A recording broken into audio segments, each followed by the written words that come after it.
Welcome back to my channel, where real story takes its time. Let's get into it. My name's Robert. I'm 31 now, and for most of my life, I've lived under my family's shadow, specifically my sister's.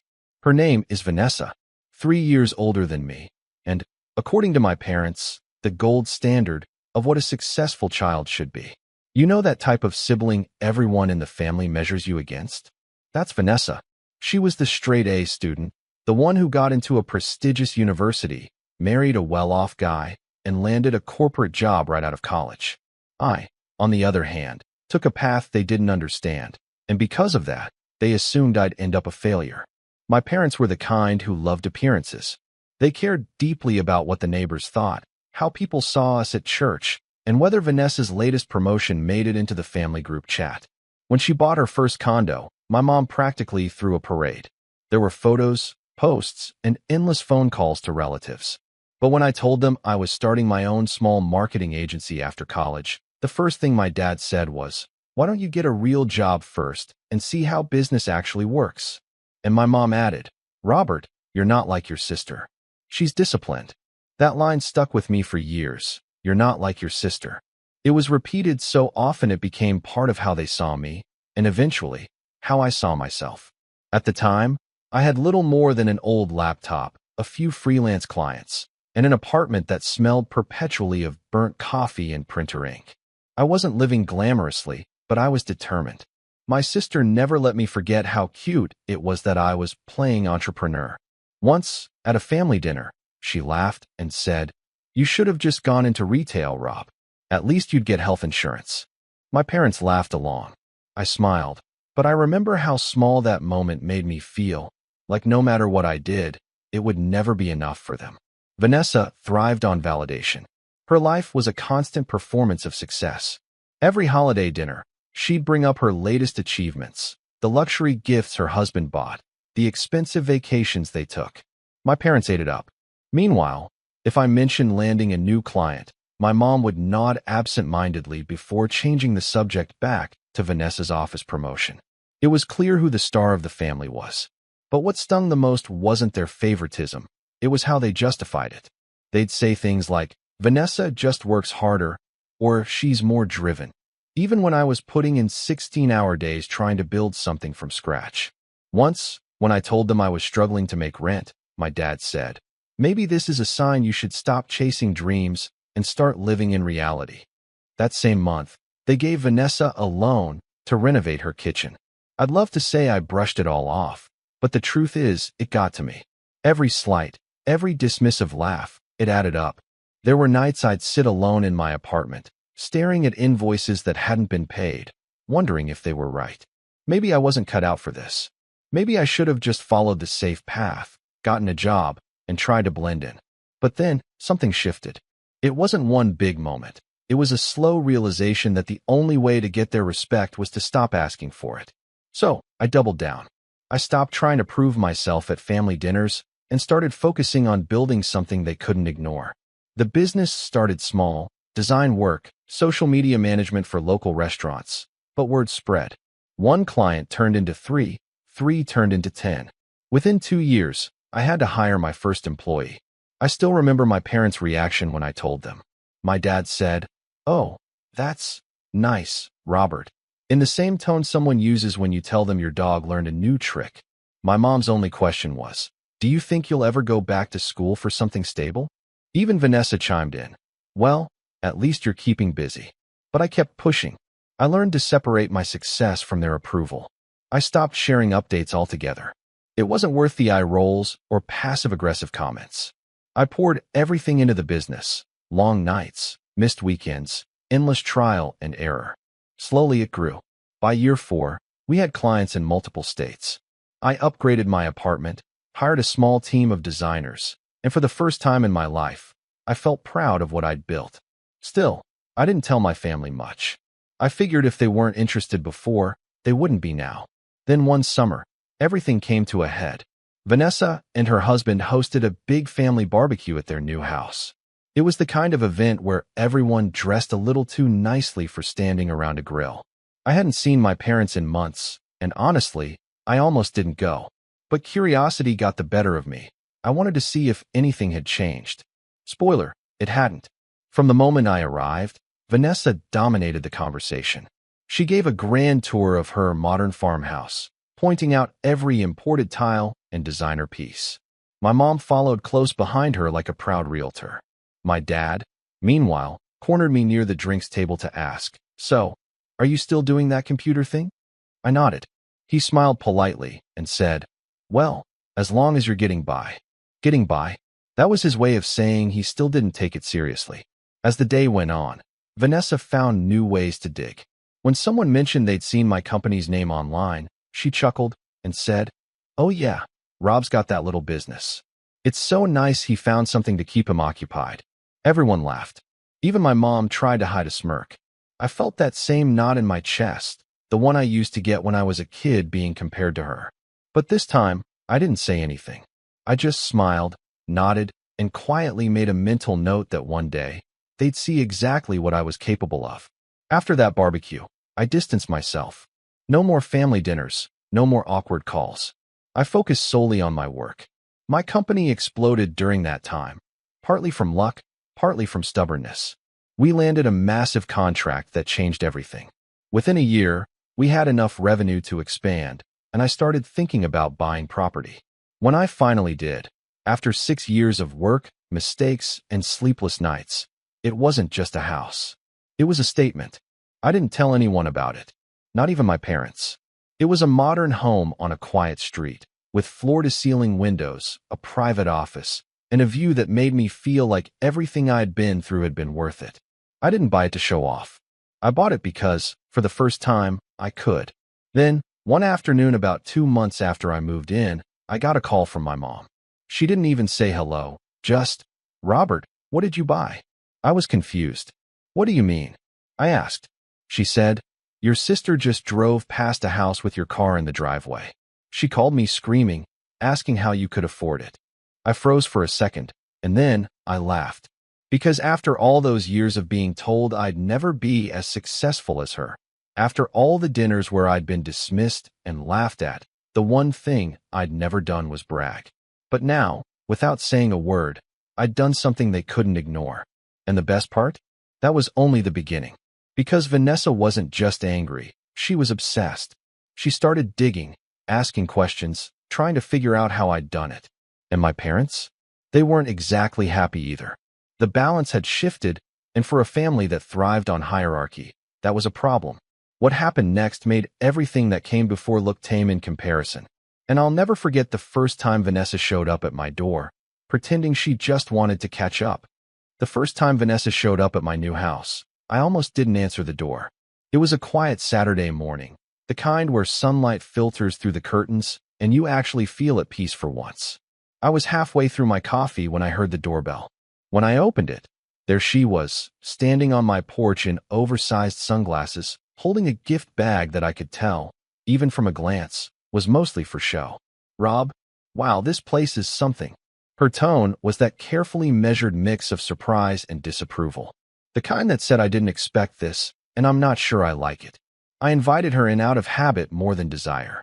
She walked through the living room, looking around like a realtor appraising property. "You really bought this?" she asked, running her hand over the marble counter. I smiled faintly. "Yeah, it's mine." She let out a soft laugh. "That's amazing. I mean, for someone who never liked corporate life, this looks pretty corporate." There it was, the jab, hidden behind fake admiration. Vanessa had this talent for turning compliments into insults. I could have ignored it, but I decided to test her. "Yeah, business has been good," I said casually. "We've expanded a lot. I'm actually hiring more people next month." She blinked, and for the first time in her life, she didn't have a comeback ready. "Oh," she said finally. "That's good for you, Rob." "Really?" But her smile didn't reach her eyes. She stayed longer than I expected, asking casual questions about my company, pretending to be curious.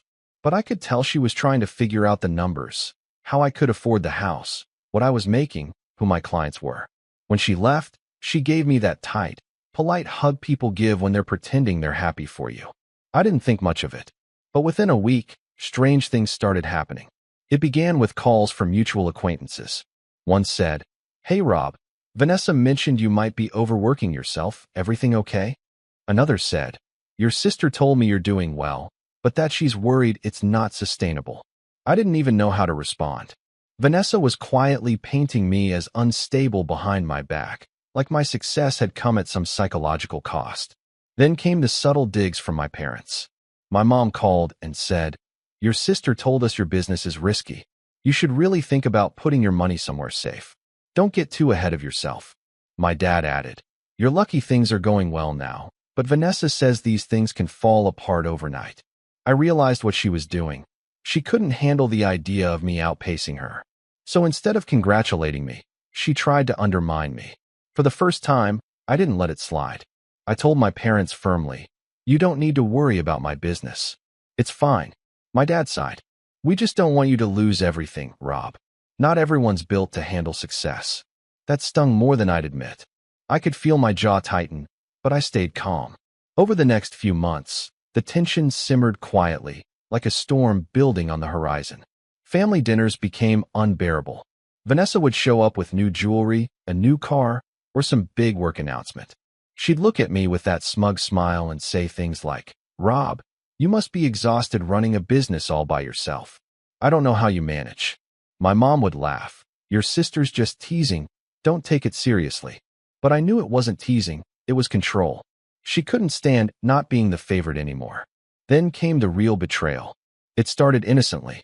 One of my clients, one of the biggest I'd ever signed, called to say they were reconsidering our contract. I was blindsided. They said they'd been approached by another agency claiming they could handle the project better. At first, I thought it was coincidence. But then I found out who the contact person was at that agency. Vanessa's husband, Matt. My stomach dropped. I hadn't even realized he worked for a competing firm, since he'd switched jobs a year earlier. Suddenly, everything clicked. Vanessa hadn't just been gossiping. She'd been gathering information. I remembered the questions she asked during her visit. Who my clients were, what industries I worked with, what kind of marketing we specialized in.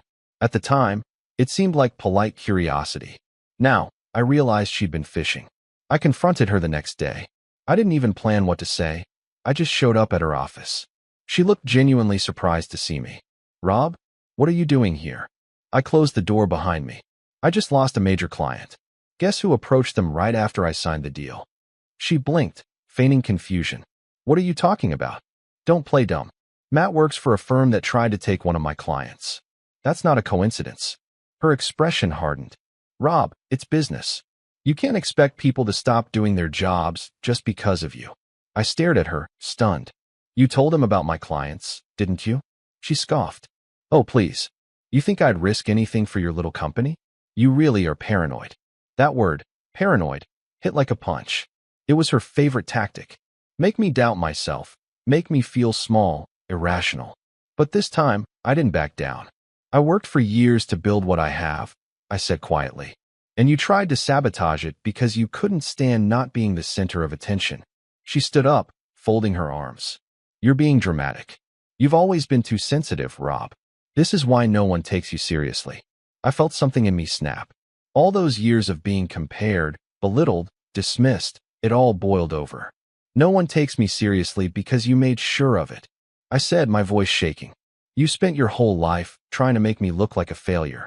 And now that I'm not, you're desperate to tear it down. For a long moment, she didn't say anything. Then she smiled faintly. You really think you're better than me now, don't you? I didn't answer. I just turned and walked out. But that look on her face, the mix of anger and fear, told me everything I needed to know. From that day on, the dynamic changed. She wasn't just the golden child anymore. She was the one losing control. And she hated it. The fallout spread quickly. My parents called that evening, furious. What did you say to your sister? My mom demanded. She's in tears. I could practically hear Vanessa feeding her lines in the background. You accused her of something awful, Robert. You owe her an apology. I laughed bitterly. Of course she's the victim again. My mom's tone turned cold. Don't you talk about your sister like that. She's always looked out for you. You should be grateful. That word, grateful, almost made me laugh out loud. I hung up before I said something I'd regret. For the next few weeks, they ignored me. No calls, no texts. And honestly, it was peaceful. But Vanessa wasn't done. She had to have the last word. It happened one night at a family dinner I didn't even plan to attend. My dad called, saying, "We need to talk. Just come over." Against my better judgment, I did. When I walked in, Vanessa was sitting there with a forced smile, my parents on either side like her personal defense team. "Rob," she began, "I think we got off on the wrong foot. I didn't mean for any of this to get so heated." I stayed silent, waiting. She continued, "But maybe this whole thing is a sign that we should help each other. You know, combine our efforts. Matt's company could use your marketing services. It'd be good exposure for you." That's when I realized what this was about. She didn't want peace. She wanted control. She wanted to bring me back under her thumb, make me depend on her approval again. I looked her straight in the eye and said, "I'm not interested." Her smile faltered. "You're making a mistake." "Maybe," I said, "but it's mine to make." The air in the room went cold. My mom looked horrified, my dad disappointed. Vanessa sat there with that same blank expression she used to wear when a teacher dared to give her anything less than an A. As I stood to leave, she said quietly, "You'll regret this, Rob. You always do." I didn't respond. But the way she said it, it wasn't a threat. It was a promise. And she kept it. Because 2 weeks later, something happened that changed everything. Something that made me realize she was willing to cross lines I never thought she'd touch. It started with a phone call, one that nearly destroyed everything I'd worked for. The phone call came on a Thursday afternoon. I was in the middle of reviewing a pitch for a potential client, a national retailer that could have pushed my company into the next level. My phone rang, and I didn't recognize the number. I answered anyway. "Robert," a calm, authoritative voice said. "This is Sarah from Vanguard Partners. I'm calling regarding the contract you signed with us last week. I'm afraid we need to put things on hold until further notice." I froze. "Hold on, what do you mean?" "The contract was finalized. I sent the deposit, everything was confirmed." "What's going on?" There was a pause. "I'm not at liberty to say, but the client has been approached by a competing agency and has decided to reconsider." It hit me like a punch to the gut. My first thought was Vanessa. It had to be her. The pieces started clicking together. The sudden interest in my clients, the subtle digs, Matt's interference, the timing of everything. My hands shook. I hung up, unsure if I wanted to scream or cry. By the end of the day, it was worse than I imagined. 3 more clients called with similar news. Accounts I'd spent months nurturing suddenly deciding to pull their business. My team looked to me for answers, and all I could do was sit at my desk in disbelief. That night, I barely slept, staring at my ceiling and replaying every conversation with Vanessa, every phone call from my parents, every dismissive glance at family dinners. I'd hit rock bottom. The next few weeks were a blur. My business, once growing steadily, was in chaos. Clients were leaving, partners were questioning their contracts, and I had to make impossible decisions, laying off some of my team, renegotiating deals, canceling expenses. For the first time in years, I felt powerless, like the ground beneath me had vanished. I'd worked so hard, fought so long, only to watch it all slip away because of a betrayal I never saw coming. I retreated from my family completely. No calls, no messages, no attempts at reconciliation. I didn't answer Vanessa's texts, and when my parents called, I hung up. I couldn't look at them, couldn't hear them try to explain her behavior or justify it. The only person I could rely on was myself, and even that felt shaky. For days, I barely left my apartment. I stopped going out, stopped socializing, stopped anything that might remind me of the life I thought I was building. But in that silence, in that solitude, I realized something important. I could either let this destroy me, or I could use it as fuel. I chose the latter. I started small. One client at a time, one project at a time. I revisited old proposals I'd shelved, contacted past leads I'd ignored, and started building relationships from scratch. I learned to be smarter, not just harder. I built systems for my team to protect against sabotage, implemented stricter contracts, and diversified our portfolio. No longer would I put all my eggs in one basket. No longer would I let a single betrayal unravel everything I'd built. The first real breakthrough came when I landed a mid-sized tech company looking for complete rebranding. It wasn't a national retailer, but it was a start. I poured every ounce of energy into it, late nights, weekends, brainstorming sessions, and careful planning. Slowly, the work paid off. The company saw immediate results. Their sales increased, and they became an ambassador for my services. Word spread, and soon, more clients came knocking. As my business stabilized, I felt something I hadn't felt in years: confidence. Not the fragile confidence of someone seeking validation from family, but a steady, grounded certainty in my own abilities. I didn't need Vanessa's approval, my parents' praise, or anyone else's recognition. I was building a life that was mine, fully and completely. Around the same time, I started thinking about personal milestones. I'd been so consumed by work and family drama that I'd neglected myself. I enrolled in a photography course, something I'd always wanted to do but felt unrealistic when I was younger. I traveled for the first time in years, exploring small towns and cities I'd only seen online. Slowly, the world opened up again, and I realized how much I had been holding myself back, not just because of them, but because of the fear they instilled in me.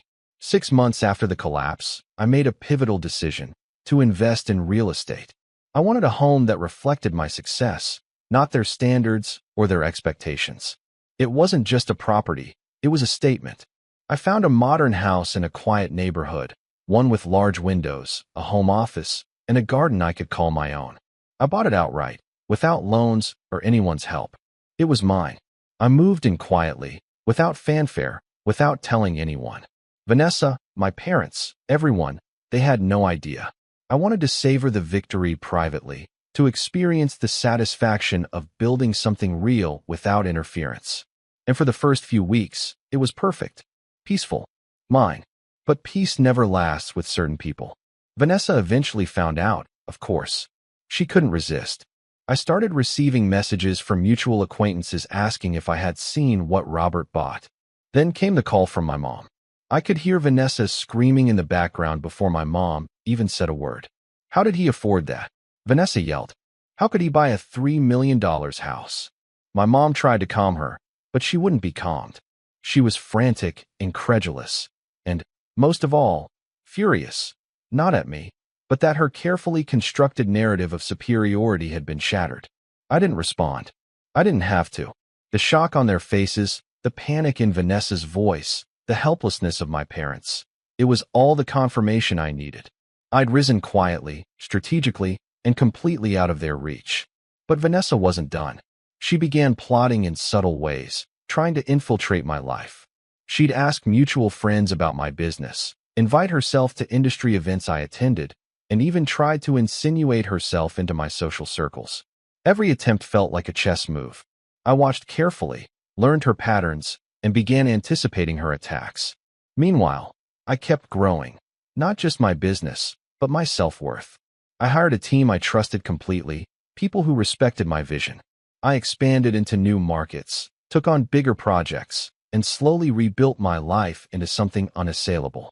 With each success, my confidence grew, and with it, a sense of calm I'd never experienced before. The real turning point came when one of Vanessa's old friends, someone she'd relied on to get insider information about me, came to me directly.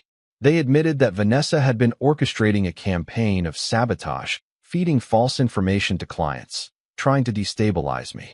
But instead of being angry, I smiled. I now had clarity. I knew exactly what I was up against. It wasn't just family drama anymore. It was a war for control, pride, and validation. And this time, I had the advantage. I had something Vanessa would never understand: self-reliance, strategy, and patience. I kept building quietly, deliberately. Every project, every contract, every client became another brick in a foundation she couldn't touch. My business grew beyond local recognition, gaining attention from major companies. I moved in with confidence, hosting small gatherings and events to network, carefully curating who I let into my life. And through it all, Vanessa simmered in the background, desperate for the attention she couldn't reclaim, blind to the fact that I no longer needed it. The final, quiet satisfaction was knowing I could have gone public with my success at any time. I could call my parents, invite Vanessa over, and watch their reactions when they realized the truth, but I didn't. I let it simmer. I let them imagine, stress, and fume over my achievements, while I continued to build without interference. By the end of that year, my company was no longer just surviving. it was thriving. I had offices in 3 cities, a team of over 20, and contracts that guaranteed financial security for years. Vanessa had become frantic in her attempts to match me, constantly updating social media with her vacations, her purchases, her achievements. But the difference was obvious. She was chasing, I was building. And that difference, silent, deliberate, and unyielding, was the most satisfying revenge of all. But life, as I was learning, has a way of testing patience. Just when I thought I was untouchable, Vanessa did something that shocked me to my core. Something that threatened to undo everything I'd worked for and force me into a confrontation I wasn't sure I was ready for. By the time Vanessa made her next move, I wasn't surprised, just patient. Years of being underestimated, dismissed, and undermined had taught me the value of timing. I had reached a point where my success was undeniable, my footing unshakable, and yet I didn't want a confrontation fueled by anger. I wanted precision. I wanted her to realize, slowly, that she had underestimated me her entire life. The opportunity presented itself innocuously. A mutual acquaintance, someone Vanessa trusted to feed her information about me, came forward with details she hadn't even intended to reveal. Over coffee at a small cafe near my office, the person leaned in and whispered, "She's planning something big. She's using Matt's connections to poach more clients, and she's got her parents wrapped around her finger. She wants to ruin your reputation so badly. She doesn't even care about consequences." I listened, taking slow sips of my coffee, letting the words settle. This wasn't just petty jealousy anymore. This was an organized, calculated attack. And it gave me exactly what I needed, clarity. Over the next few weeks, I started putting my plan together. It wasn't about confrontation. I wasn't going to yell or accuse. I didn't want drama. It was predictable and messy. I wanted control. I wanted leverage. Every move I made was deliberate. The first step was information. I needed to know everything about her operations, her business dealings, her social circles, her weaknesses. I spent nights combing public records, tracking social media patterns, even quietly monitoring Matt's business moves. It wasn't illegal, just diligent research. I made detailed notes, timelines, and cross-referenced every project she touched with potential opportunities to intervene. The more I learned, the more I realized how predictable she was. She was used to getting what she wanted by intimidation, manipulation, and carefully cultivated perception. I wasn't going to give her the same tools. I was going to outmaneuver her. Next, I began cultivating allies. Not people to fight with me, but people to inform, support, and align strategically. Former clients who had worked with Vanessa, industry contacts who knew the cutthroat nature of her methods, even a few mutual acquaintances who were tired of her overbearing, manipulative ways. I wasn't asking for loyalty out of pity. I was offering collaboration, a way to benefit from her mistakes without even confronting her directly. It was subtle, almost invisible. By the time Vanessa realized people were not only indifferent to her threats, but actively helping me, it would be too late. Meanwhile, I strengthened my own position. My company had been thriving, but I wanted more. Security that couldn't be shaken. I expanded into new markets, secured contracts with clients so large and diverse that losing one wouldn't matter. I invested in technology, automation, and a team trained to handle crises without my direct intervention. Every strategic move, every calculated step, was building a fortress. One morning, as I reviewed a new client proposal in my office, my assistant called with a curious request. "Robert, someone wants to meet you." "It's unexpected." I raised an eyebrow. "Unexpected how?" "They didn't give details, just said it's important and that it could affect the business positively. They know a lot about your industry, apparently." I agreed to meet. The person turned out to be a former client who had been subtly influenced by Vanessa's attempts to manipulate them. They confessed they'd been approached to switch to her services, but realized she was providing false information, overpromising, and creating unnecessary chaos. "I thought you should know," they said. "She's planning something bigger. You deserve the chance to protect yourself before she acts." That was the turning point. I wasn't just reacting anymore. I was preparing. I now had insight into her strategies, her overconfidence, and her predictable nature. And I had allies who could quietly support my moves without creating noise or giving her clues. I started mapping out the perfect moment, not just to protect myself, but to make her realize, in a way she couldn't ignore, that she had been wrong about me her entire life. I didn't want to humiliate her publicly, though part of me knew that would happen naturally. I wanted her to feel the weight of her own choices, to see the consequences of her manipulation. It had to be precise. Timing was everything. To make the plan work, I had to tighten my control over my public persona. I began posting selective achievements on social media, subtle enough that they looked natural, yet impactful enough to signal growth and success. Each post was calculated. The right client names, the right milestones, the right level of sophistication. Vanessa, obsessive as ever, noticed immediately. She called my mom once, panicked, asking why I hadn't told anyone about my recent successes. "He's doing what?" she shrieked. My mom, caught between loyalty and fear, tried to calm her. "It's just Robert being Robert," she said vaguely. Vanessa's obsession became a tool in itself. I didn't need to chase her attention. She chased mine, constantly trying to infiltrate my world.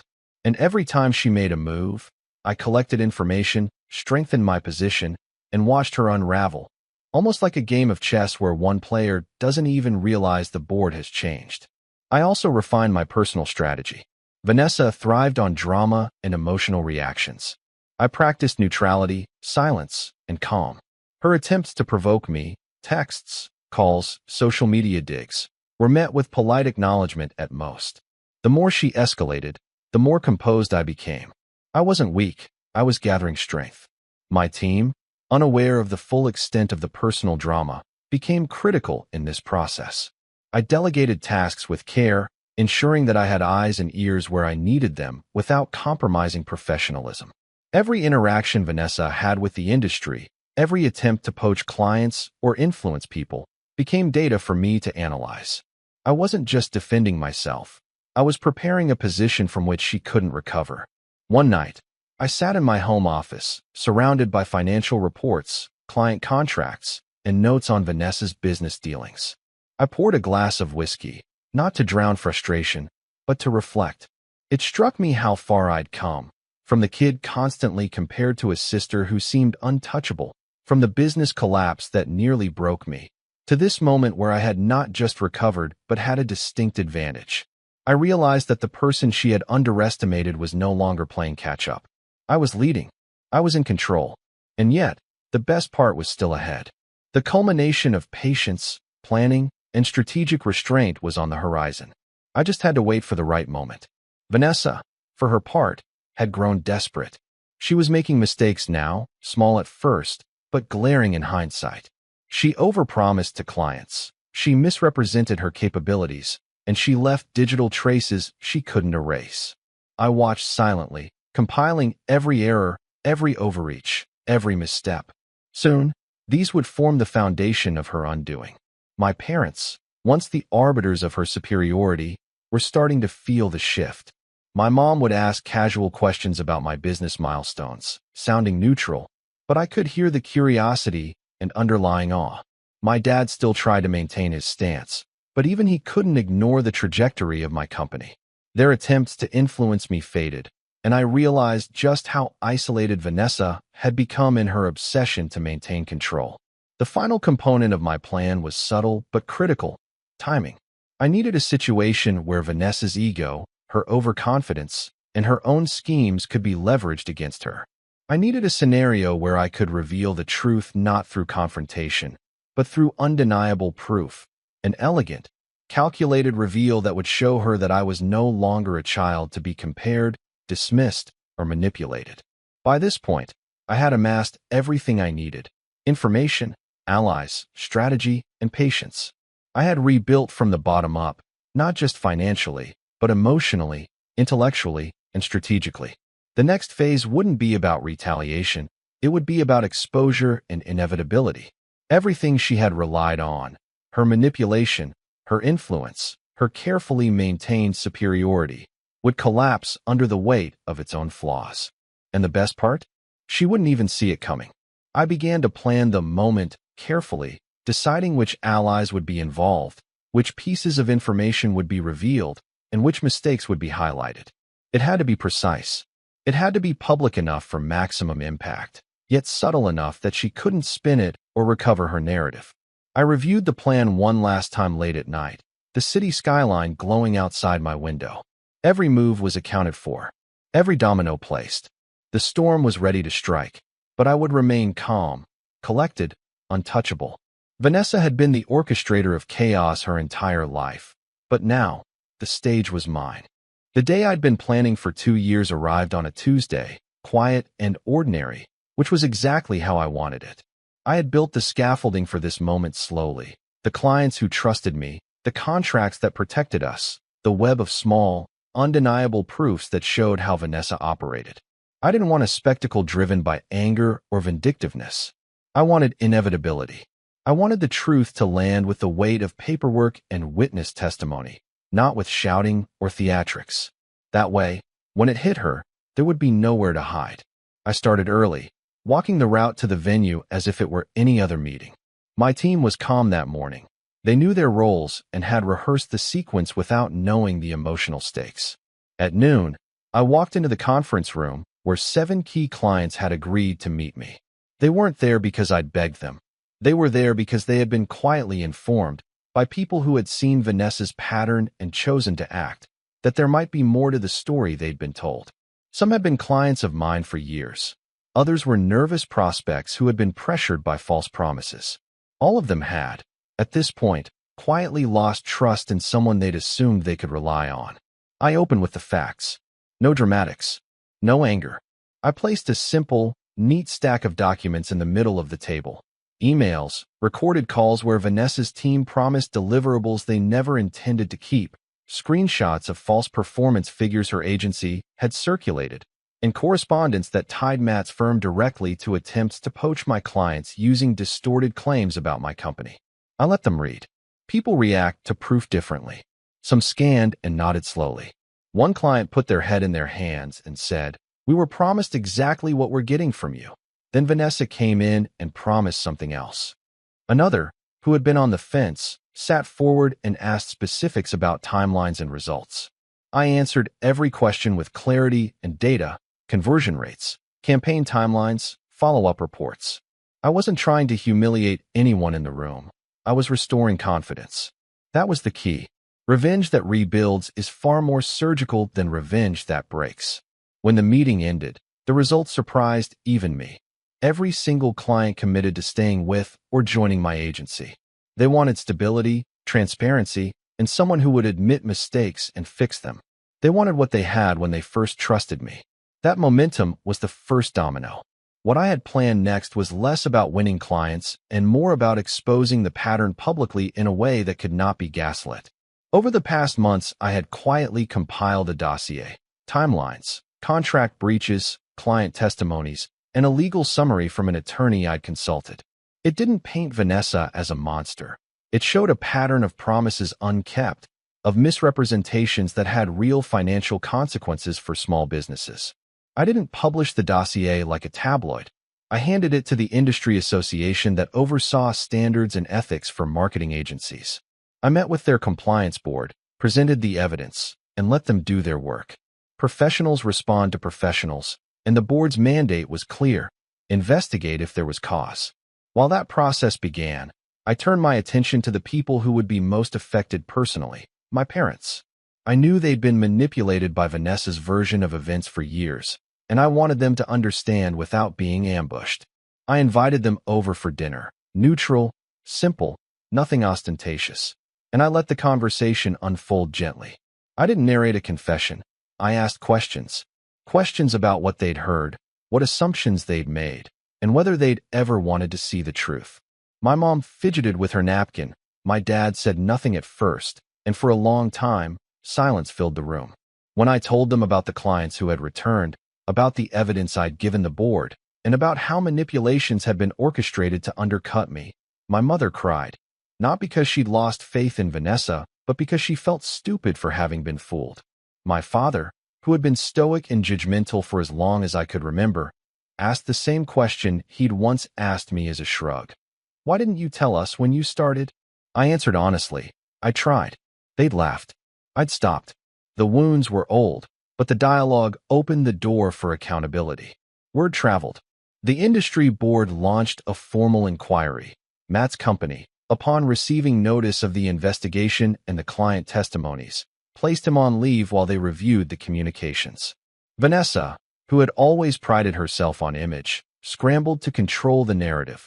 Private messages to clients, public posts about misunderstandings, and frantic calls to people who had once been in her circle.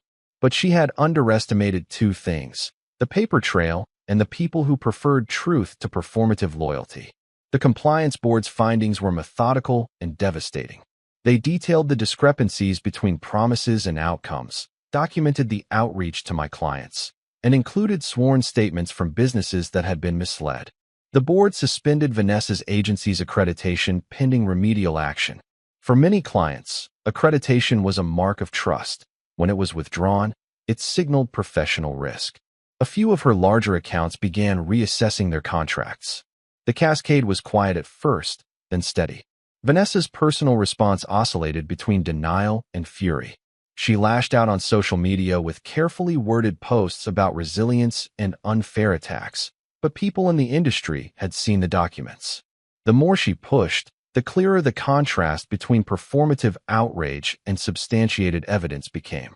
A handful of former colleagues, tired of her methods, came forward with private confirmations of her tactics. Nothing vindictive, just facts. Missed deliveries, inflated reports, pressure to overpromise. Those confirmations were the final nails in the coffin of her credibility. At home, the fallout had a different texture. My mother called me more often, awkward at first, then gradually with calls that sounded less like guilt and more like curiosity. My father, who'd once dismissed my choices, started asking for business advice, small things that felt like peace offerings, and, at the same time, admissions of where he'd been wrong. It wasn't a clean reconciliation. Those don't exist in families. There were nights of cold civility, moments of passive aggression, apologies that felt heavy and incomplete.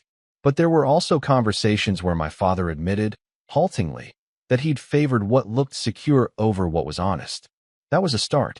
Vanessa, in contrast, unraveled in a way that was almost poetic for its predictability. Without access to the larger clients, without accreditation, and with her reputation frayed, she made mistakes she'd never make before. She reached out to our mutual relatives, trying to paint herself as the wronged party. Dramatic emails, theatrical voicemails, invitations to hear my side. My parents, newly wary, let those messages hang unanswered. That silence was its own consequence.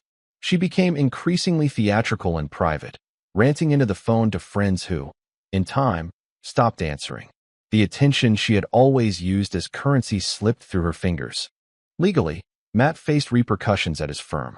The internal review showed conflicts of interest and improper client solicitation. He was dismissed. The way he'd been willing to participate in undermining my business, whether out of loyalty, ambition, or carelessness, felt like a betrayal that ran deeper than sibling rivalry. He tried to paint the moves as aggressive but standard business. But aggressive, unethical behavior that damages other companies is not standard, at least not in firms that want to last. As the weeks rolled into months, Vanessa's social posts grew defensive and increasingly isolated. Where she once curated a life of perfection, the cracks began to show. Canceled collaborations, small item returns, the polite distance of former allies. I watched all of it with a mix of sadness and clarity. Revenge had never been about destroying her life. It was about exposing a pattern and protecting others from it. If she'd wanted redemption, the board had given her a path: remedial training, transparency requirements, and restitution talks with affected clients. She rejected that path, partly pride, partly denial, and so the fallout became stricter. In private, I felt the release I'd imagined but never obsessed over. There was no gloating in front of neighbors, no broadcasted victory lap. What felt most satisfying was quieter. Emails from small businesses thanking me for standing up for them. Notes from former employees who told me they were relieved to work somewhere that valued honesty. And an internal peace that had nothing to do with my parents' approval. My life had been rebuilt on competence and respect, not on the fragile scaffolding of someone else's performative success. There were consequences that hit closer to home, too. Vanessa attempted to sue for defamation, a predictable move when image is currency, and we prepared.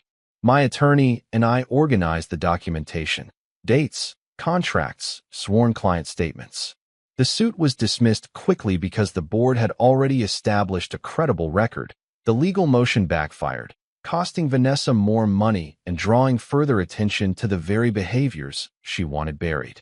Sitting in court, watching her lawyer fumble to spin facts that had been carefully recorded, I felt no triumph. Only relief that the system had mechanisms to sort truth from spectacle. In the end, the fallout was restorative rather than vengeful. Clients returned to businesses that had been harmed by her promises. Some were compensated. Some received pro bono work from my team to rebuild what they'd lost. A few of Vanessa's closest collaborators reached out privately, not to reconcile, but to explain, to apologize, and to seek advice. I offered professional help to those who genuinely wanted to learn and improve, and I politely declined others. Forgiveness, where it happened, was conditional and slow. Boundaries were established, and those boundaries lasted. My parents came to the house once, months later, not to parade Vanessa's humiliation, but to ask for a sit-down. We talked for hours, not as a family under the spotlight of comparison, but as three people who had to navigate the consequences of long-standing choices. My mother cried and said, "I was so afraid of being judged, I forgot to look at what was real." My father, more reserved, admitted he'd been too quick to equate success with safety. I forgave them not because they'd earned it completely, but because carrying the anger had become heavier than letting them back in on new terms. As for Vanessa, she surfaced occasionally in our lives like a weathered ghost. A polite text on a birthday, a carefully phrased condolence when an older relative was ill. She kept her professional footprint small afterward, taking on niche clients and operating with far less bravado. Sometimes I wondered if she'd ever truly change. Other times I hoped the humbling would teach her empathy. That outcome was not mine to demand. On a quiet evening, as the city lights blinked on and my office window reflected a life I had built quietly and honestly, I thought about the arc of everything. The childhood dinners, the jabs, the betrayal that nearly broke me, and the careful, patient work of rebuilding. Revenge had come, but not as a shouting match or a public spectacle. It came as restoration of clients, of trust, and of my own sense of worth. I walked past the books in my office and paused at a photograph on the shelf. Me, years earlier, younger and uncertain, standing in a studio with a camera slung over my shoulder. At the time, I'd thought my worth hung on approval I'd never get. Now, my worth felt tethered to something steadier. The knowledge that I could survive being underestimated, that I could rebuild, and that I could finally set the terms of how I'd be treated. The last time I saw Vanessa in person was at a mutual cousin's wedding, months after everything had settled. She approached, offered a brief, wordless nod, and for the first time in my life, I felt no rush of need to explain myself. I smiled, responded without sarcasm, and wished her well. She left before dinner was over, and I watched her go, not with triumph, but with quiet closure. The vengeance I'd once imagined as fire had become a careful, surgical thing that repaired more than it destroyed. The final taste, the one that lingered, wasn't a victory as spectacle. It was the easy quiet of a life reclaimed. When I locked my office that night, I didn't glance back with malice. I simply turned the key, stepped into the crisp air, and felt a calm I'd never known when my value had been measured by someone else's applause. For the first time, I was not defined by the person who had once said I'd never be as successful as my sister. I was defined by what I had built and how I'd chosen to build it.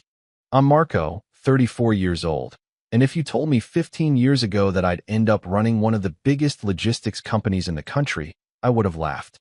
Back then, I was a broke college student living in a tiny apartment, trying to survive on instant noodles and cheap coffee. I didn't come from wealth or privilege, far from it. My family wasn't poor, but everything we had went into my older brother, Adrian. He was the golden one, the kind of person my parents bragged about at every family gathering. Adrian just got promoted. Adrian bought a new car. Adrian and Lila make such a perfect couple. Yeah, Lila, my ex. The same woman I thought I'd spend my life with. It's strange how betrayal sneaks up on you. You never see it coming from the people you trust most. Back then, I was finishing my last year of business school, and Lila and I had been dating for almost 3 years. She was the kind of girl who turned heads without trying, confident, charming, and always knew what to say. My mom adored her, my dad said she was a keeper, and Adrian, well, he seemed to like her too. A little too much, though I brushed it off. I used to think Adrian was just being friendly, maybe even protective. Turns out, I was just too blind to see what was right in front of me. Our family had this unspoken hierarchy. My parents didn't say it outright, but Adrian's word carried more weight than mine ever did. He was the one who could do no wrong. I was the dreamer, the one who needed to be more realistic. Whenever I brought up an idea, my father would sigh and say something like, "Marco, not everything is a fairy tale." I think they saw me as the backup son, the one who was supposed to follow orders and stay in his brother's shadow. And I did for a long time, until everything came crashing down. It started small. Lila began canceling plans last minute, saying she was busy with work. She worked at the same company as Adrian back then, and sometimes, when I'd call her after class, she'd tell me she was staying late at the office. I didn't think much of it. I trusted her. I trusted both of them. But one evening, while I was helping my mom move boxes into the garage, I saw Adrian's car parked down the street. It was late, close to midnight, and he wasn't supposed to be home that weekend. He'd told us he was out of town for a business trip. I remember laughing to myself, thinking maybe he surprised Mom for her birthday. But the next day, Mom said she hadn't seen him at all. That's when something felt off. A few days later, Lila showed up at my apartment with a distant look in her eyes. She didn't kiss me hello, didn't even take off her coat. She just stood there, wringing her hands. "Marco," she said quietly, "we need to talk." My heart dropped. You know that cold, hollow feeling that hits when you already know what's coming but still can't believe it? That's what I felt. She said she needed time, that she didn't know what she wanted anymore. I remember standing there, trying to find words that didn't make me sound desperate. I asked her if there was someone else. She didn't answer, just stared at the floor. That silence told me everything. The truth came out 2 weeks later, but not from her. My best friend, Diego, called me after seeing Lila and Adrian together at a restaurant, his arm around her, laughing like they didn't have a care in the world. I didn't even confront her. I packed the few things she'd left at my place and dropped them off at her work. I didn't make a scene, didn't yell. I just shut down. The betrayal burned quietly, like a slow fire under my skin. What hurt most wasn't losing her. It was realizing that my own brother had been the one to take her. When I confronted Adrian, he didn't even look ashamed. He shrugged and said, "You and Lila were never serious, Marco. You'll find someone else." My mom tried to play peacemaker, saying, "Love is complicated, dear. Don't hold grudges." And my father? He sided with Adrian, as always. "You can't control who people fall in love with," he told me, like I was supposed to be mature enough to accept it. That night, something inside me broke. I left home for good, with just a duffel bag and a half-finished business plan I'd been working on for months. For a long time, I struggled. I slept on friends' couches, worked part-time jobs, and poured every ounce of frustration into building something of my own. I started small, helping local businesses streamline deliveries, offering cheap rates just to get clients. I made mistake after mistake, lost money, lost sleep, but never lost that burning drive. Every time I thought about Adrian and Lila, every time I remembered my parents' smug dismissal, it fueled me. They thought I'd crumble without them. My father even said once, "You'll never rise again after this, Marco. You're wasting your life chasing something that won't work." Those words haunted me and drove me harder than anything else ever could. Years passed. I kept my distance from all of them. I heard through mutual contacts that Adrian and Lila got married not long after I left. I didn't go to the wedding. I didn't even open the invitation. They built their life, and I built mine, brick by brick. And while they climbed their corporate ladders, I built a company from scratch, one that would later dominate the very industry they relied on. But back then, success felt far away. I remember the nights I'd sleep on the office floor, the constant anxiety of not knowing if I could pay my team the next month. The loneliness was brutal. Yet, I'd remind myself why I started. Revenge wasn't the only reason, but it was the fire that kept me alive. I wanted to prove them wrong, to rise so high that when they finally looked down, They'd realize I didn't just survive. I thrived. I didn't hear from them for years. No calls, no messages, nothing. It was like I'd been erased from the family. And honestly, I was fine with that. Until one day, nearly 15 years later, I received an unexpected email. It was from a company requesting a meeting to discuss a potential logistics partnership for a new retail expansion. The name of the company didn't ring a bell at first, but the signature at the bottom did. Adrian Miller, Chief Operations Officer. My brother. At first, I thought it was a prank. But as I read through the details, I realized it wasn't. The company was struggling, trying to cut costs and improve distribution. They needed a reliable logistics partner to save their sinking operations. And without knowing it, they had reached out to me, the owner of the company they were desperate to work with. I leaned back in my chair, staring at the screen for a long time. My assistant knocked, asking if I was okay. I just smiled. After 15 years, the same people who once told me I'd never rise again were about to walk into my office, asking for help. They had no idea the man they were coming to meet was the brother they'd betrayed and discarded. It's strange how memories work. Even after all those years, I still remember the smell of my mother's favorite lavender detergent when she hugged me goodbye before I left home. She'd said, "Don't do anything foolish, Marco," but what she really meant was, "Don't make Adrian look bad." I was 20 at the time, and though I left without looking back, I carried that ache of rejection with me for years. Before things got bad, there were signs. Little cracks in the family facade that I didn't notice until much later. My father always said, family means loyalty. But loyalty, in his world, only flowed upward, to those who held power. My loyalty to Adrian was expected, even demanded. His loyalty to me? Optional. I used to think we were close when we were kids. He taught me how to drive, how to throw a baseball, even helped me with math homework when I was younger. But somewhere along the way, that closeness turned into competition, a silent, one-sided game I never agreed to play. When I started dating Lila, I thought Adrian was happy for me. He joked about me, finally landing someone out of my league. I laughed, not realizing the bitterness underneath. Lila came from a wealthy family. She was ambitious, polished, the kind of woman my parents adored instantly. My mother would gush over her at every dinner, calling her a blessing. Meanwhile, if I talked about my business ideas, my father would shake his head. "You don't even have a degree yet, Marco. Stop wasting your time with pipe dreams." I should have noticed how often Adrian found excuses to be around Lila. If I invited her to dinner, Adrian would happen to drop by. If I took her to a family gathering, he'd hover near her, always complimenting her dress or laughing a little too long at her jokes.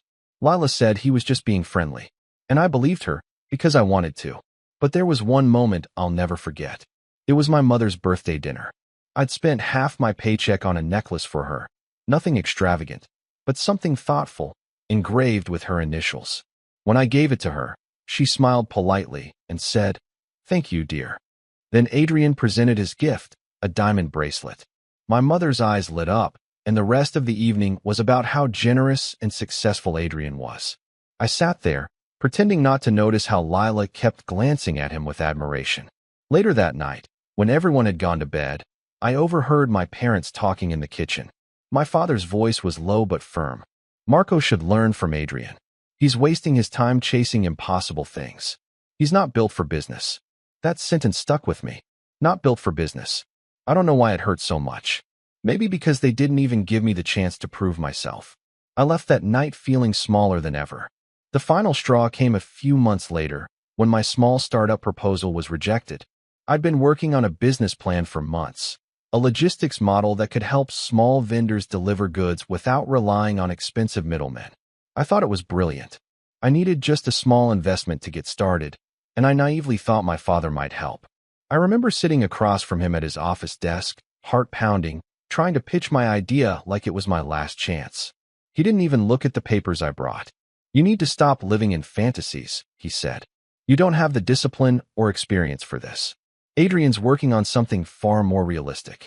Maybe help him instead of wasting time." That hit me harder than I expected. I swallowed my pride and asked, "So you'll help Adrian, but not me?" He leaned back in his chair, expression calm, like he'd rehearsed the answer. "Adrian's earned it. You haven't." That was the moment I realized the truth. No matter what I did, I would never be enough. A week later, I found out that something realistic Adrian had been working on was eerily similar to my proposal. Down to the structure, the cost breakdown, even the vendor list. I didn't want to believe it. I thought maybe it was coincidence, but when I confronted him, he didn't deny it. He just smirked and said, "Relax. It's not like you were going to make it happen anyway."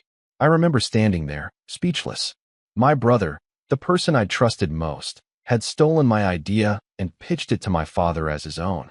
And my father funded him without hesitation. The betrayal was complete when I found out Lila had helped him prepare the presentation.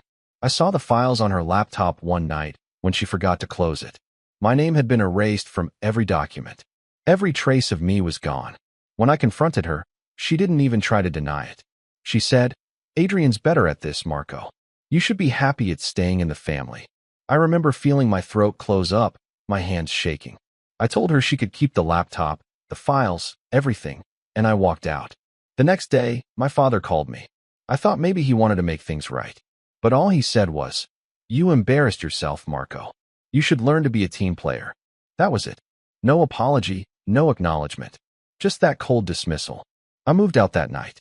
I didn't take much, just a few clothes, my old laptop, and a small notebook filled with sketches and ideas. Adrian and Lila got engaged shortly after. My mother called to tell me the good news, as if I'd be happy for them.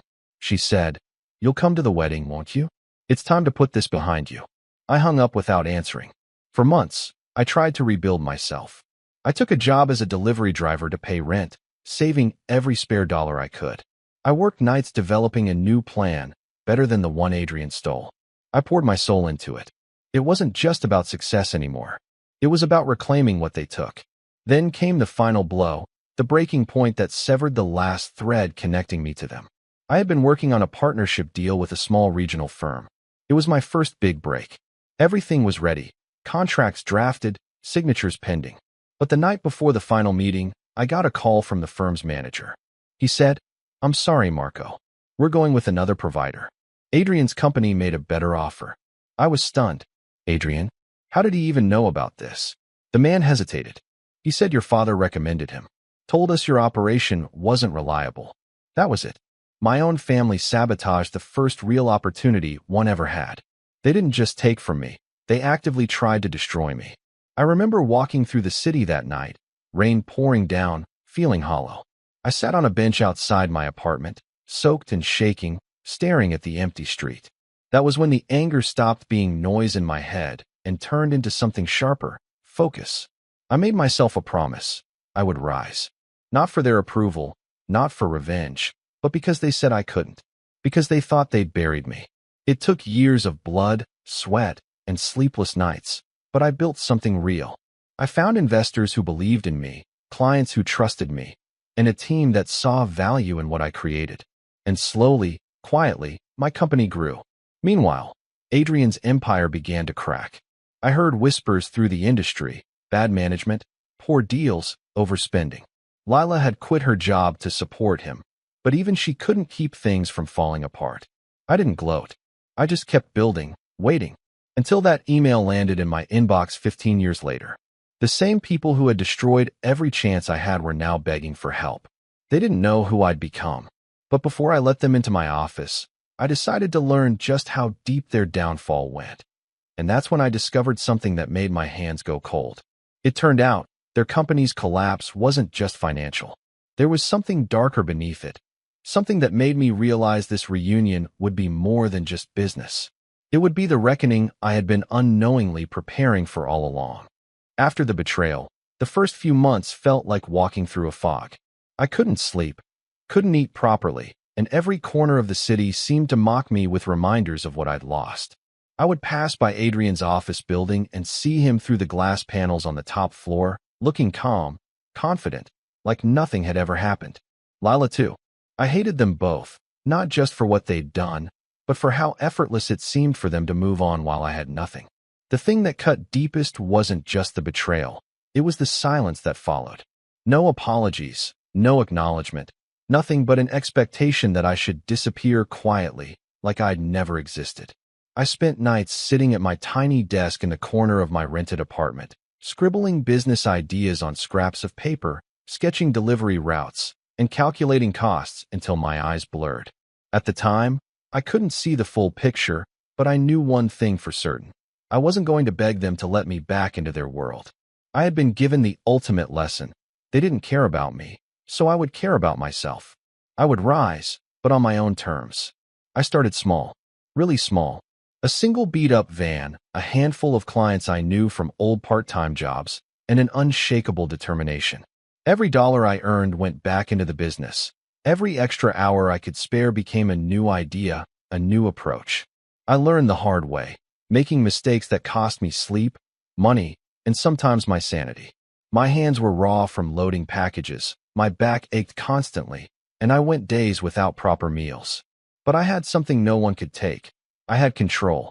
The first breakthrough came when a small grocery chain needed a reliable way to distribute products to its smaller stores. Their previous provider, a local company, had failed repeatedly. Deliveries were late, packages damaged, accounts mismanaged. They gave me a chance, reluctantly, because I was the only provider willing to guarantee efficiency at a price they could afford. I worked day and night. I personally drove trucks, sorted shipments, and answered client calls at odd hours. I didn't just meet expectations, I exceeded them. Word spread slowly. Clients recommended me to others. I hired 1 or 2 employees who shared my vision, people I trusted, people who believed in building rather than exploiting. It wasn't glamorous. There were days I thought I'd never see the next paycheck, nights I cried because I felt so alone. But every little victory, a satisfied client, a route that ran perfectly, a problem solved, was a brick in the foundation of something bigger. One night, sitting on the rooftop of the building I had rented as my first small office, I looked out at the city lights and thought about everything that had brought me here. I thought about my parents, who had dismissed me, about Adrian, who had stolen from me, about Lila, who had betrayed me. And I realized I didn't need them anymore. Not their approval, not their acknowledgement. I was building my life for myself, and that made every hardship worth it. By the time I was 30, the company had grown beyond what I'd dared to imagine. We were handling logistics for medium-sized retailers, small manufacturing firms, even a few national chains. We had a fleet of trucks, a dedicated staff, and a reputation for reliability that I could point to with pride. I had survived every failure, every setback, every betrayal, and come out stronger.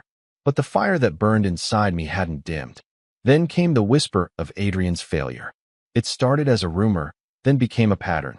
His company was mismanaged, deals were falling through, and clients were leaving. Lila had left him by then, tired of propping up someone who seemed incapable of learning from past mistakes. Their empire, which once looked invincible, was cracking under the weight of poor decisions and overconfidence. I won't lie, part of me relished that knowledge. Not because I wanted them to suffer, but because I had proof that the scales could tilt. Life wasn't a straight line. Karma had a way of catching up, even when justice seemed absent. And I had built something unshakable while they were busy undermining me and each other. The turning point came when I received that email from Adrian himself, the one that would eventually lead to our fateful meeting. At first, I ignored it. I almost deleted it.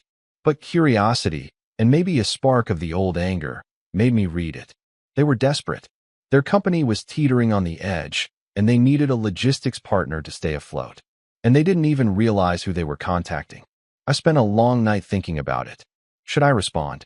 Should I offer help? Or should I watch from afar as they floundered? My assistant asked if I was serious about considering it. I told her, not yet.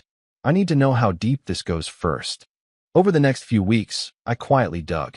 Public records, industry contacts, client complaints. The picture became clearer. Adrian's company was in chaos. Lila had tried to step in, but gave up after realizing the mess was too big. Their reputation was in shambles. And here I was, in a position I had fought tooth and nail to achieve, with the power to decide their fate. I started thinking strategically, not about revenge in a childish sense, but about leverage, about control. 15 years ago, they had stripped me of everything. They had no idea how much I had built, how disciplined I had become, how far I could rise. I could either help them and assert my authority or refuse them and let them face the consequences of their own decisions. And I didn't need to rush. Every day I waited, every bit of information I gathered, made me stronger. I also realized something else. I had grown in ways they never would. I had learned resilience, patience, and the value of true hard work. Every failure, every late-night worry, every rejection had honed me into someone they could never have predicted. I wasn't the naive, trusting brother who had believed in their smiles and reassurances. I had become someone who understood power, influence, and timing. And then came the first call, not from Adrian, but from one of his associates, a junior manager who had been with him for years. "Marco, I hope you're available," he said nervously. "Adrian says he needs to discuss a potential partnership. He's desperate." I smiled, leaned back in my chair, and looked out at the skyline. I didn't answer immediately. I let him feel the weight of waiting. I let the silence stretch, because 15 years of disrespect deserved at least a little suspense. When I finally responded, I did it in a way that made it clear who was in control. "I'm available. But let's make one thing clear. This partnership, if it happens, will be on my terms, not theirs." My assistant raised an eyebrow. "You're going to meet with them?" "Yes," I said, "but not to help them. To see just how far they've fallen and how much power I really have now." That week, I went over everything with meticulous detail. Contracts, logistics plans, potential outcomes. I planned for every scenario. I wanted to be calm, collected, unshakable, because the last time I had faced them, I had been powerless.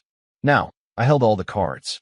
And yet, a part of me couldn't ignore the old wound, the raw ache of betrayal that had never fully healed. Seeing their desperation on the other end of the line stirred emotions I hadn't felt in years. Anger, disbelief, and, yes, a bit of satisfaction. But mostly, it made me reflect on how far I had come. The day of the meeting arrived. I watched from my office window as their executive car pulled into the parking lot below. Adrian stepped out, looking older, wearier, less confident than I remembered. Lila was there too, though she avoided eye contact. Their presence was almost surreal. The same people who had tormented me, humiliated me, and betrayed me now appeared before me, asking for help. I greeted them with a polite nod, a smile that didn't quite reach my eyes. I could feel the tension in the room. They didn't know it yet, but the balance of power had shifted. Every detail of our past, the betrayals, the favoritism, the dismissals, hung silently between us like a storm waiting to break. And that's when I realized something important. This wasn't just about business. This was about closure. This was about finally confronting the people who had tried to ruin me and demonstrating, in a quiet, calculated way, that I had won, not because I wanted to hurt them, but because I refused to let them define my life ever again. And yet, as I motioned for them to sit, I felt the smallest flicker of uncertainty. How far should I push them? How much would I reveal? 15 years of betrayal weren't something you unpack lightly. But the truth was, I had waited a long time for this moment, and I wasn't going to waste it. This meeting would mark the start of the reckoning I had been preparing for, in silence, for over a decade. The conference room smelled faintly of stale coffee and polished wood, the kind of artificial calmness designed to make people feel important. Adrian and Lila sat across from me, neatly dressed, confident, or at least pretending to be. But the subtle tells were there. Lila's fingers drummed nervously on the table. Adrian kept glancing at his phone, and their carefully curated smiles didn't reach their eyes. They were here for help, and they didn't realize that the man they were pleading with was the same one they had discarded 15 years ago. I welcomed them politely, letting them settle in before speaking. "It's been a long time," I said, my voice calm measured. 15 years, actually. That's enough time to rebuild a life if you know how, isn't it? I watched their expressions shift. Adrian's jaw tightened. Lila's eyes darted to him for reassurance. They had no idea where this conversation was going. Or rather, they thought they were in the driver's seat. We started with business.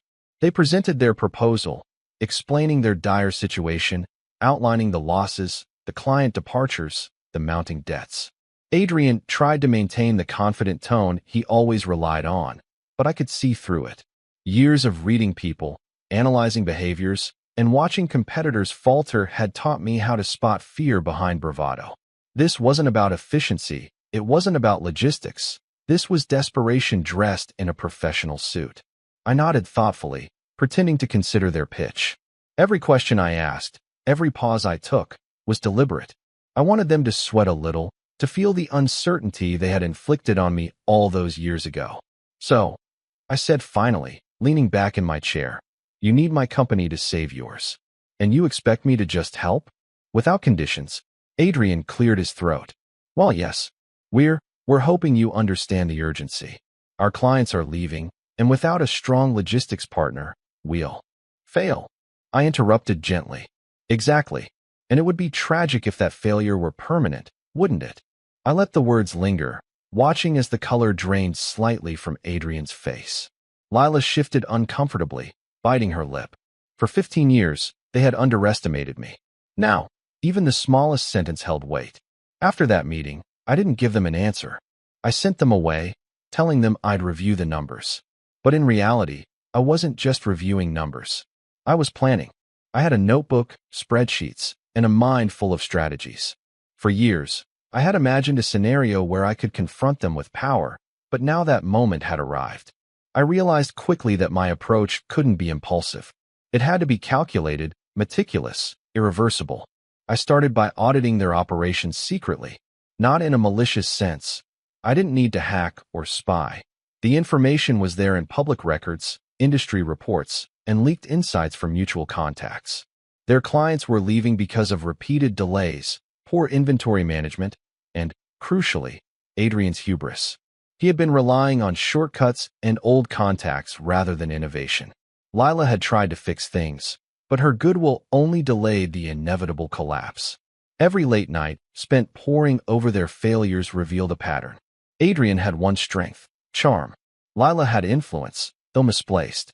Together, they were like a paper tower, seemingly impressive, but one strong wind could topple it. And I had that wind. I had built systems that were efficient, scalable, and reliable. I had allies, trusted staff, industry partners, investors who believed in my vision. And most importantly, I had patience. I decided that direct confrontation wouldn't be my first move. No threats, no dramatic revelations. Instead, I would subtly assert dominance, positioning myself as their only viable solution while gradually exposing the weaknesses they had spent years hiding. I began to craft a plan. Step 1 was information. I needed to know every single client they depended on, every route their trucks took, every flaw in their supply chain. I called a few contacts discreetly, posing as someone in the industry conducting a market survey. Every detail they revealed gave me leverage. Each mismanaged account was another opportunity to tighten my grip. Step 2 was alliances. Over the years, I had cultivated relationships with key players in the logistics sector, warehouse managers, trucking companies, regional distributors. I reached out under the guise of expanding our operations, but I had another motive.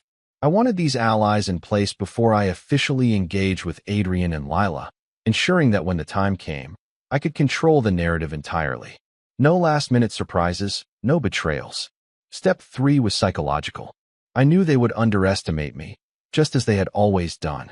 They would assume that my offer, if it came, would be generous, that I would be a savior. I would exploit that.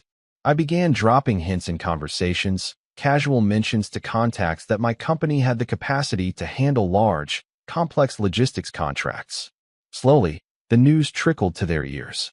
A few mutual contacts, unwittingly, mentioned that they had heard I was the most reliable in the region. I knew Adrian would hear it. I knew Lila would hear it. And I wanted them to feel the tension, the creeping anxiety of realizing their old rival had grown far beyond their control. Step 4 involved patience. I didn't contact them directly yet. I let the anticipation build. I watched as their company's clients called me directly, asking if I could provide assistance, unaware that I was their competition, and more importantly, the brother and ex they had betrayed. They were practically begging for a partnership with the one person they had once dismissed, the same person they thought would never rise. Each interaction became a chess move. I allowed myself a small thrill of satisfaction every time I watched them scramble, each desperate phone call, each concerned inquiry, each anxious meeting. I didn't gloat openly. My victories were quiet, calculated. I had waited too long for impulsive revenge. Every step I took now had long-term consequences. Meanwhile, Internally, I had to prepare for the emotional storm. Seeing Adrian and Lila again, even indirectly, stirred memories I had tried to suppress. The hurt, the humiliation, the isolation. I reminded myself constantly that this wasn't about petty revenge. It was about justice, about reclaiming the life they tried to steal. My focus was razor-sharp. I had endured betrayal, abandonment, and humiliation, and I had emerged stronger. I refused to let old wounds cloud my judgment now. Then came the critical moment. One of their largest clients reached out directly, asking for a meeting.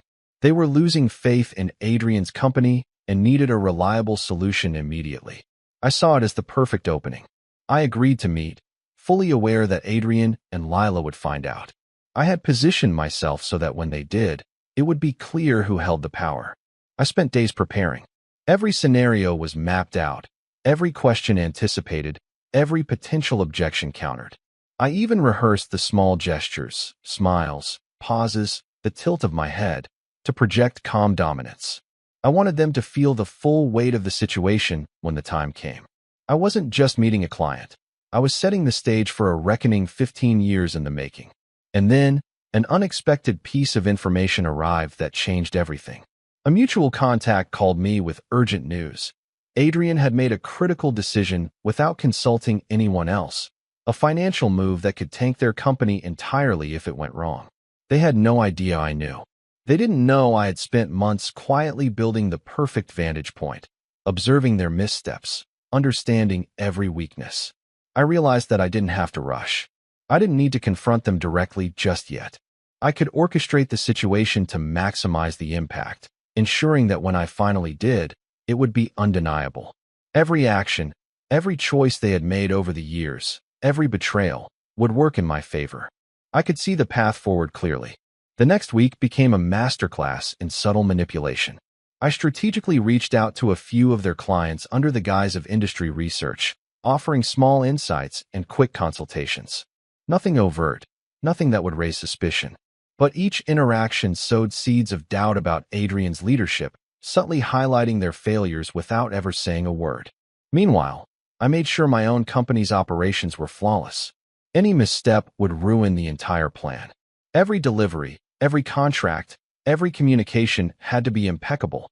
I wanted the contrast to be glaring, my success and reliability against their desperation and incompetence. I also began gathering allies in the financial sector, discreetly ensuring that when the time came, I could leverage resources to exert maximum pressure.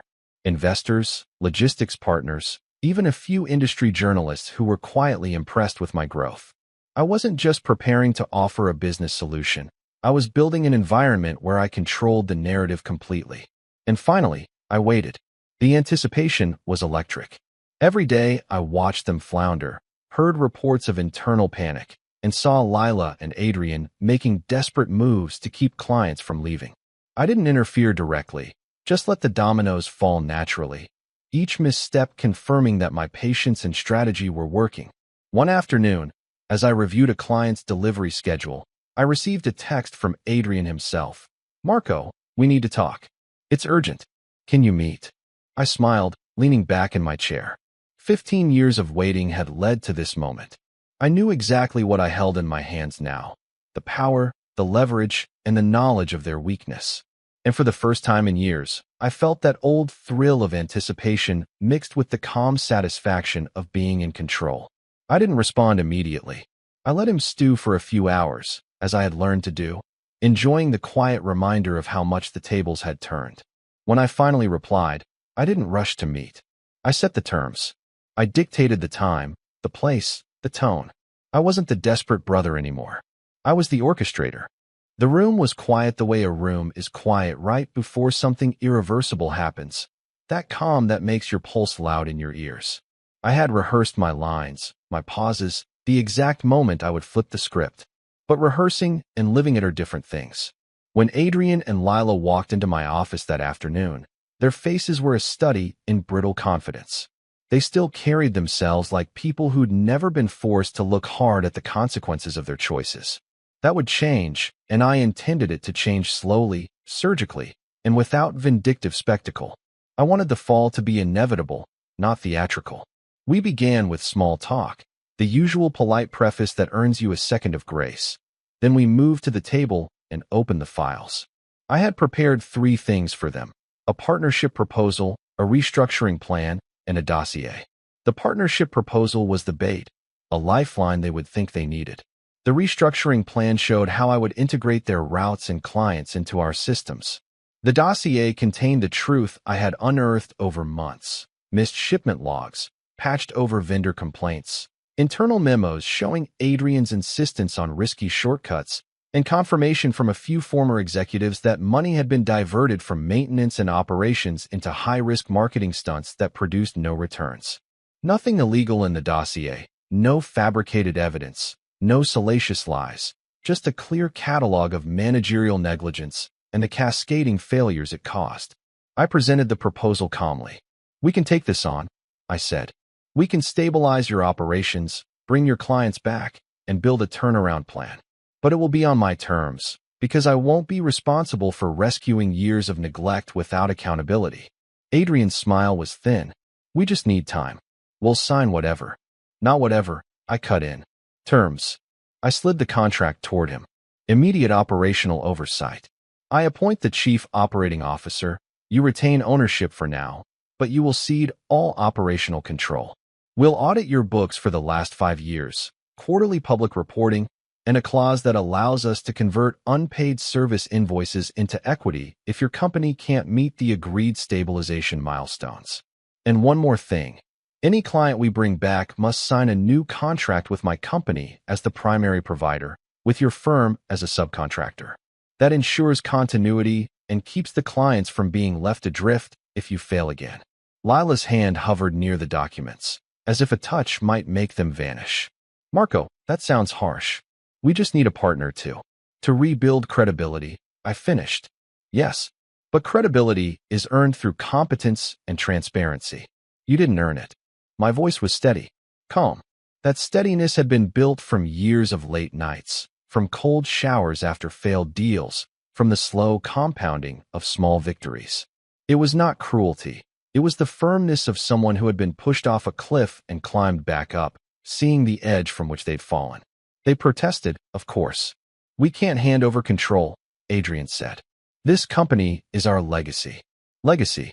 It was a word they had brandished like armor for years, until they needed help and couldn't stand the idea of losing the script they'd written for themselves.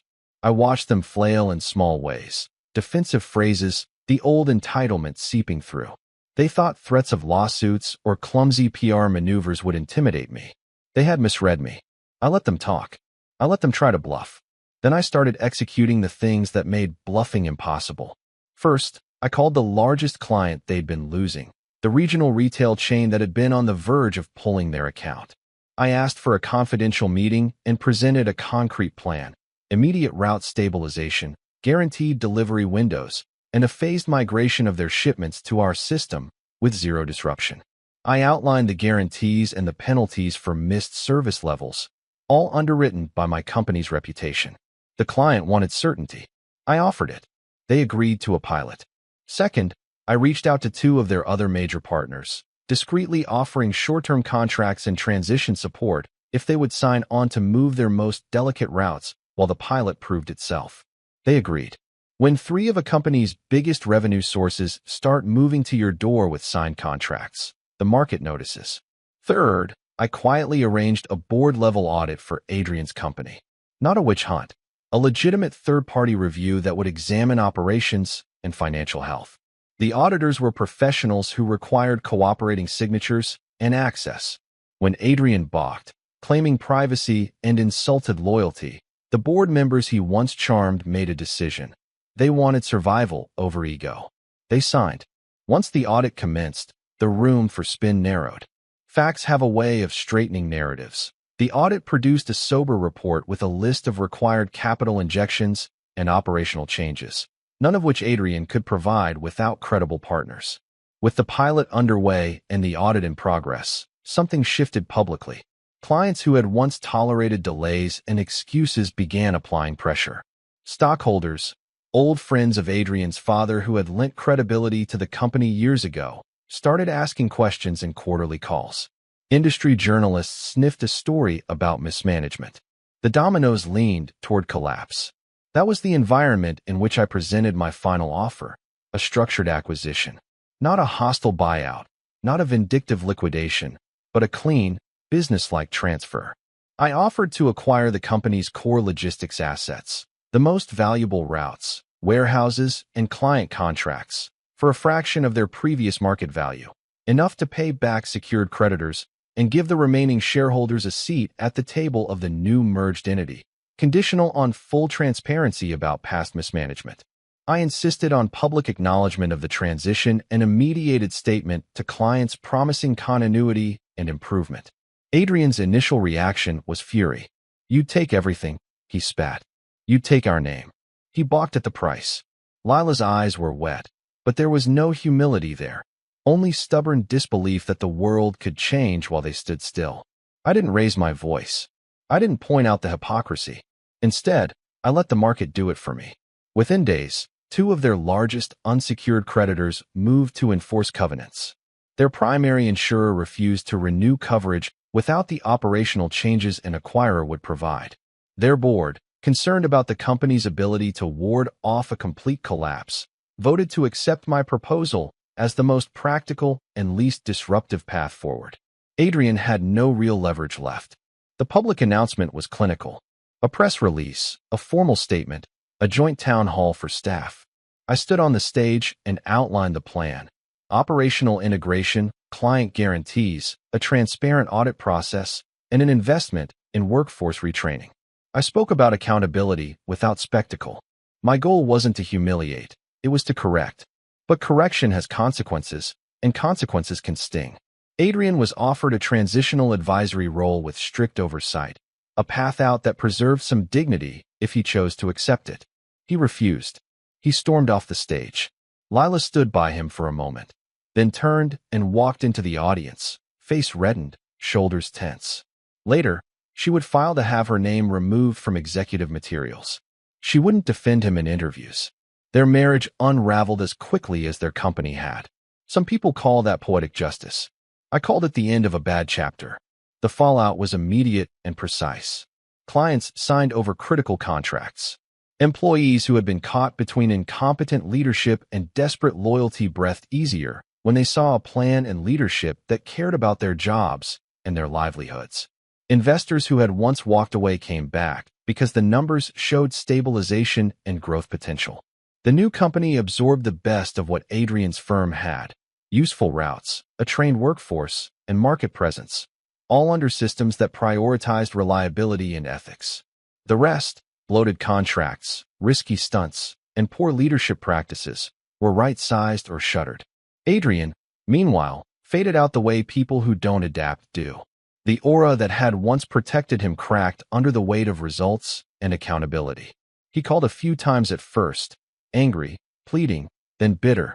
The family called too, at first in terse messages, later with cautious, empty-sounding offers to reconnect. My father sent a single voicemail that said, "Call me." I listened to it twice, then deleted it. Some bridges are better left unburned. Others are better left untraveled.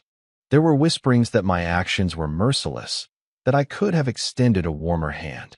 Maybe they were right, but they had spent years mercilessly beholding me, trivializing my dreams, and actively sabotaging my chance to stand. For me, this was not about spectacle or vengeance. It was about restoring balance, about ensuring that incompetence and entitlement no longer had a free pass to ruin others' livelihoods. Those who had suffered because of Adrian's decisions, employees, clients who had been burned, deserved better. I owed them that much. The most unexpected consequence was personal, quiet, and not the one I had imagined when I first set out on this path. After the acquisition, former colleagues who had watched me claw my way up reached out. People I'd helped along the way emailed stories of how small changes we'd made had kept their businesses afloat. A former employee of Adrian's, a woman named Rosa who had stayed late cleaning manifests and calming furious drivers, came by my office one afternoon and hugged me without ceremony. She said, "You gave us a chance to breathe." That kind of gratitude is harder to catalog than a balance sheet, and it settled somewhere inside me that no victory over a brother ever could. I didn't take the company name they'd worn like armor. Names can carry ghosts. Instead, we rebuilt under a name that reflected who we were now. A team dedicated to honest work, fair treatment, and reliable service. The press wrote about it as a savvy business move. The clients wrote testimonials. The competitors acknowledged our improved market position. I watched the charts climb and felt the old satisfaction, tempered now by a calm that comes from knowing your work stands on its own merit. As for Adrian and Lila, their paths diverged. Adrian tried a small consultancy that lasted a year before folding. He sent a handful of terse messages that I never answered. Lila moved abroad with a new partner and, from what I heard through industry grapevines, found success in a finance role that demanded competence rather than charm. They had both traded on other people's patience and entitlements for a long time. When that currency ran out, they had to adapt or step aside. Neither asked for my forgiveness. Neither needed it. On the day the acquisition finalized, I walked into my office early, before the staff arrived. I stood at the window and looked out at the city I had fought to belong to. There was no gloating, no private victory lap. The work ahead was real: integration, employee transitions, client stewardship. But for the first time in years, the burden of being underestimated had lifted. I had turned pain into purpose, humiliation into discipline, betrayal into a mission to build something better than the small, brittle empires some people mistake for success. When my assistant knocked and said the team was ready for the morning briefing, I smiled and joined them. We went over the plan, the milestones, the values we would hold to. They trusted me. I had earned it the hard way. Later that afternoon, a reporter asked me in a casual interview whether I enjoyed being in a position of power over the people who had once hurt me. I thought of the nights I'd slept on office floors and the faces of the employees who now had steady pay and proper equipment. I thought of Rose's hug. I answered honestly. No, I said, I don't enjoy power over people. I enjoy responsibility to them. That's the difference. The rest of that week passed with the soft intensity of real work. Negotiations, calls, logistics spreadsheets, 1,000 tiny decisions that didn't need bravado, only steadiness. By the time the sun set on the first full week after the deal, a new rhythm had taken hold. My phone had fewer messages from the past and more invitations to speak at industry events, to mentor young entrepreneurs, to help others build companies that treated people well. A few months later, I received a short, formal letter from my father. No apologies. No reminiscing. Just a note that said he hoped I was well and that he'd read about the company's new direction. It was not the closure some people want. It was a quiet end to a narrative that had defined my childhood, the assumption that I would never rise. I folded the letter and placed it in a drawer. It was a small, ordinary act that felt like the final punctuation to a sentence I had been living in fragments for far too long. Standing in my office that evening, I watched the last light dip behind the skyline. 15 years had given me something I didn't expect. Not merely success, but the clarity to choose what kind of person I wanted to be with it. I could have taken everything in anger. Instead, I built something that would outlast any single grudge or family slight. And as the city lights blinked on one by one, I allowed myself a simple, quiet thought. They told me I would never rise again. I rose anyway.